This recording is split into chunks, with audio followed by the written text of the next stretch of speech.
Let's go.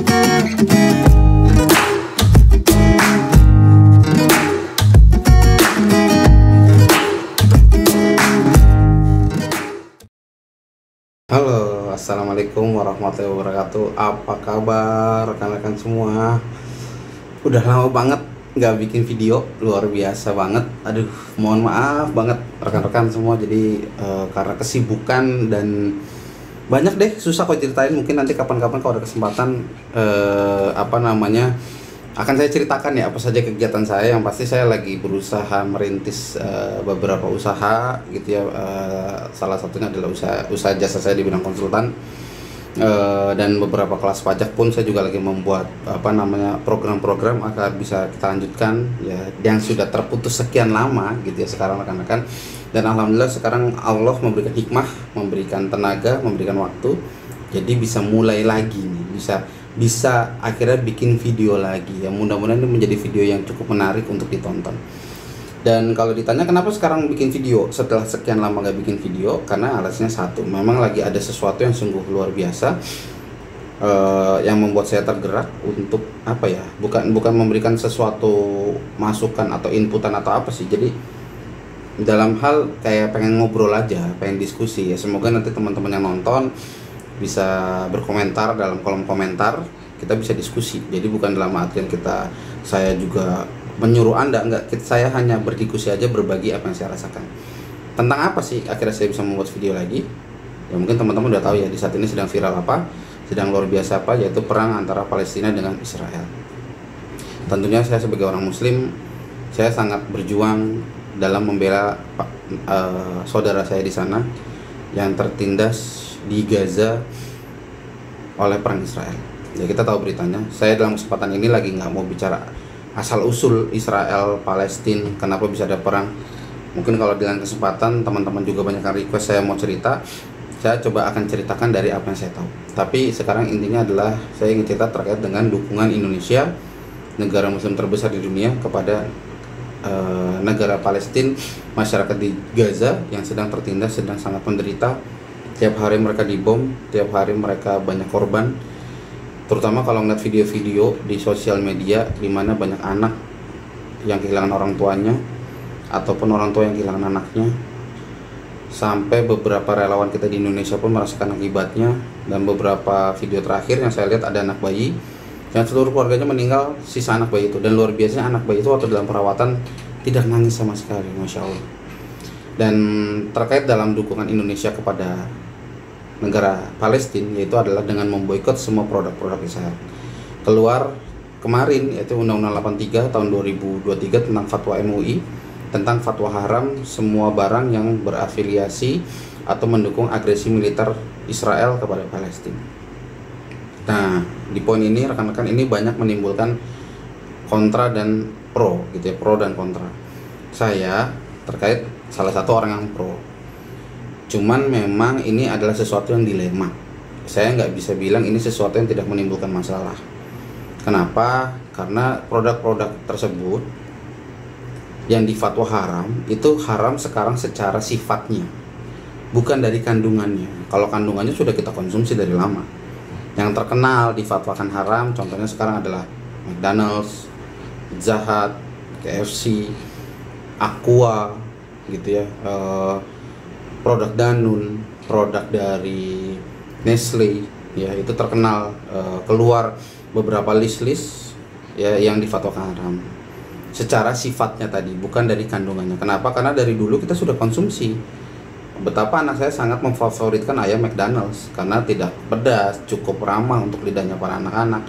Pizza Hut, saya senang sekali makan pizza, segala jenis pizza saya senang, dan Pizza Hut salah satu yang paling terkenal di Indonesia, dan seterusnya dan seterusnya. Tapi pada saat fatwa haram itu dikeluarkan, saya secara pribadi menstop itu semua. Dan memang mungkin bukan saya saja, banyak lagi masyarakat di sana, para muslimin dan muslimat itu juga sama-sama menstop. Ya ibaratnya dalam kata tanda kutip memboikot lah gitu kan rekan-rekan ya. Nah sekarang kita bahas dulu tentang pemboikotan. Pemboikotan itu dari zaman Rasulullah sudah pernah dicontohkan. Itu Rasulullah itu pernah memboikot kaum Yahudi, perkumpulan-perkumpulan Yahudi, atau mungkin saya menyebutnya desa-desa Yahudi yang dulu pernah satu melanggar perjanjian atau ada percobaan membunuh Rasul atau pernah membunuh salah satu sahabat Rasul. Ya di situ dulu ada 3 perkumpulan Yahudi, yaitu Bani Kainuko, Bani Nazir, dan Bani Quraizo, gitu ya rekan-rekan ya. Nah 3 ini pernah melakukan salah satu saya lupa yang mana, tapi salah satunya pernah mencoba membunuh Rasul, salah satunya lagi pernah membunuh seorang muslimin yang membela muslimah yang waktu itu hijabnya disingkap. Hijab itu bukan cuma jilbab ya, hijab itu seluruh pakaian yang menutup aurat itu hijab, karena hijab itu dalam artinya itu adalah pembatas, penutup, itu tersingkap. Lalu ada seorang muslimin melihat, membela, akhirnya dia dipukuli di pasar orang Yahudi, itu dibunuh, dan itu diboikot sama Rasulullah gitu ya.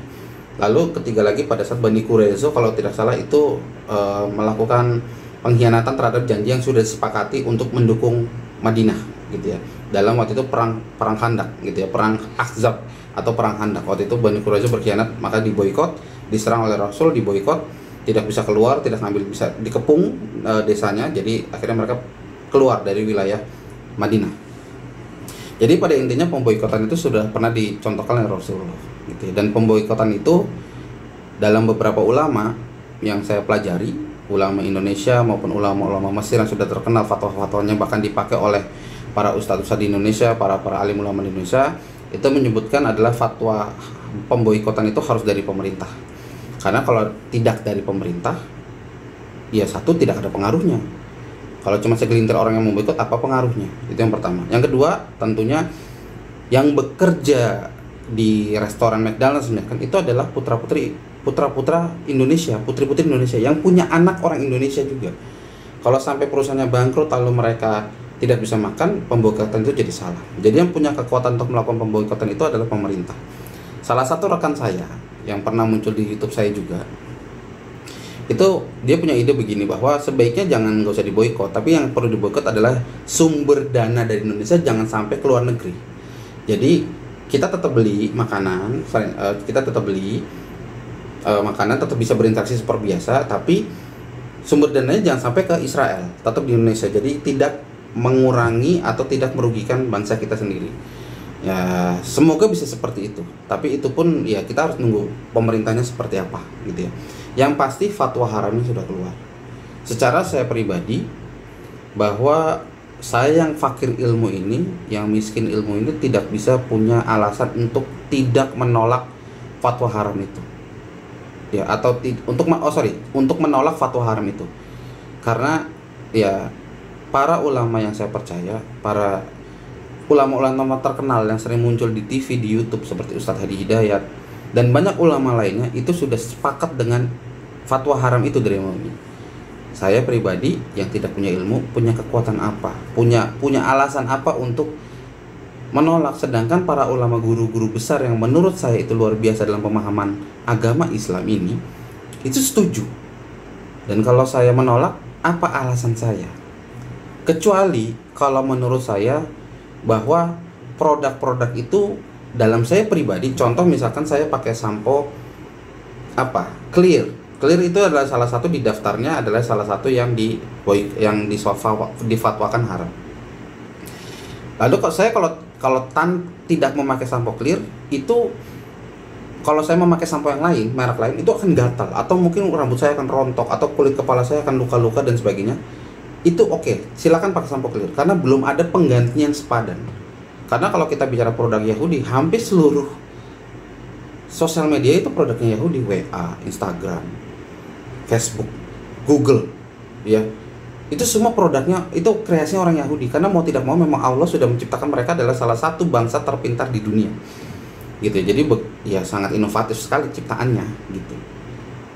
Nah, tapi belum ada yang bisa menggantikan WA, belum ada produk sepadan yang bisa menggantikan Instagram. Dan dengan WA, dengan Instagram dan atau sosial media sejenisnya, kita tetap dengan itu, bantuan itu kita bisa berdakwah dengan luar biasa lagi.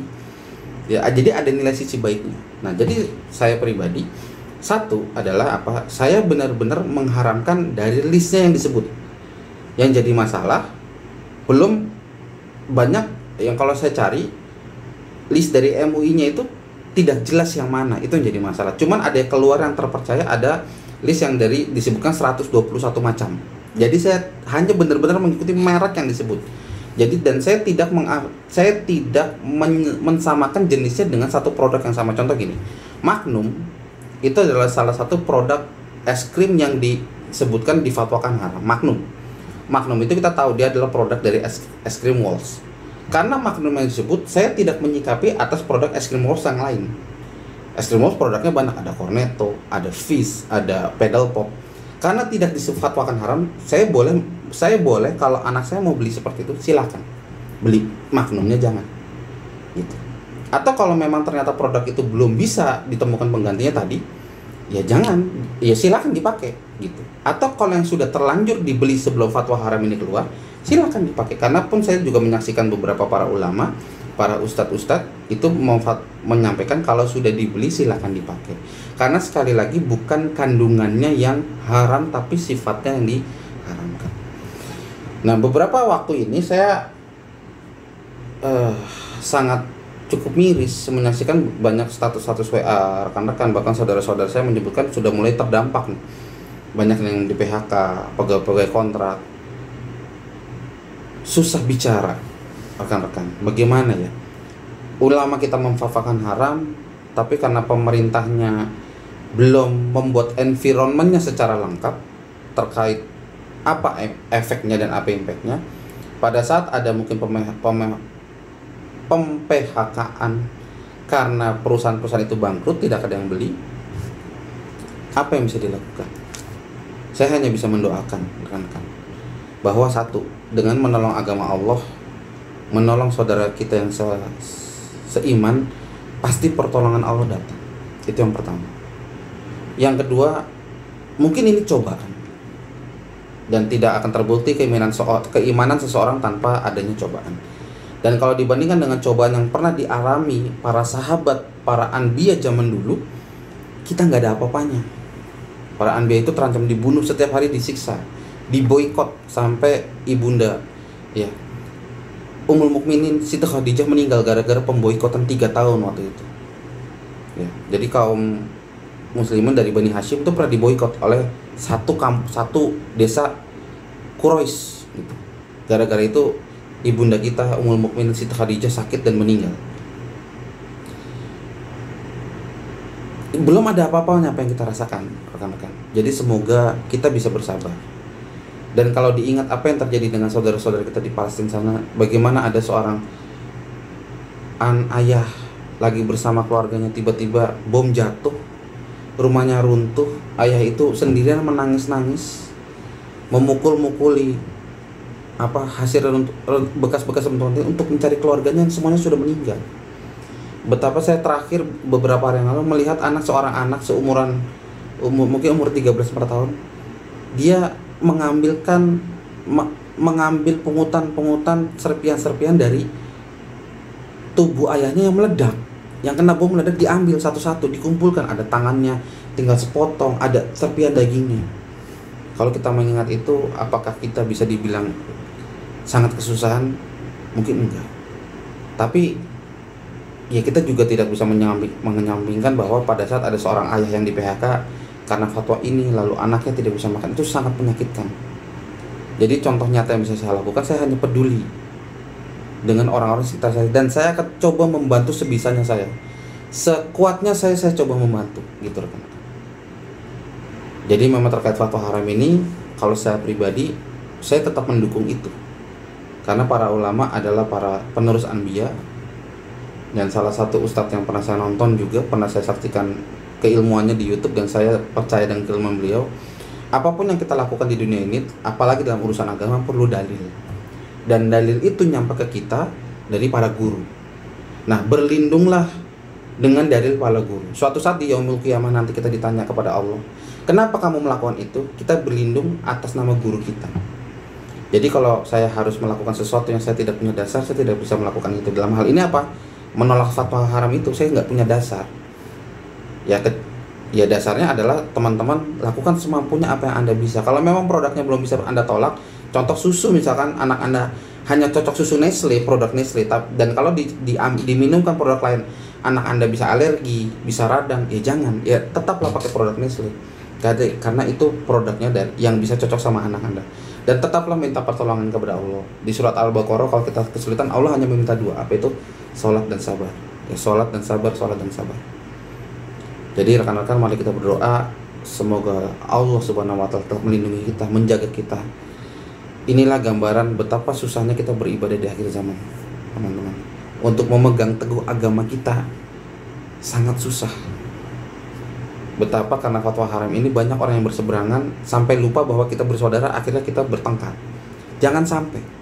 Ya, lakukanlah semampu kita apa yang bisa kita lakukan dalam mendukung dan dalam menjalankan perintah agama.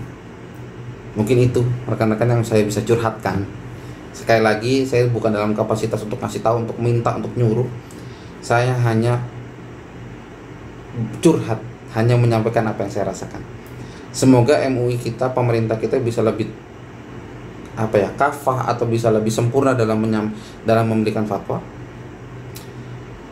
Ya, dan lebih jelas, lebih kuat status hukumnya sehingga kita jelas mengikuti sebagai agama muslim untuk mengikuti fatwa dari Majelis Ulama Indonesia. Demikian rekan-rekan, semoga bermanfaat, semoga menyenangkan untuk dilihat, ditonton, dan semoga ini menjadi ilmu bermanfaat. Ya. Terakhir rekan-rekan, semoga kita selalu dalam ridho Allah Subhanahu wa taala. Oke rekan-rekan, keep positive, keep healthy, keep life, dan keep learn. Assalamualaikum warahmatullahi wabarakatuh.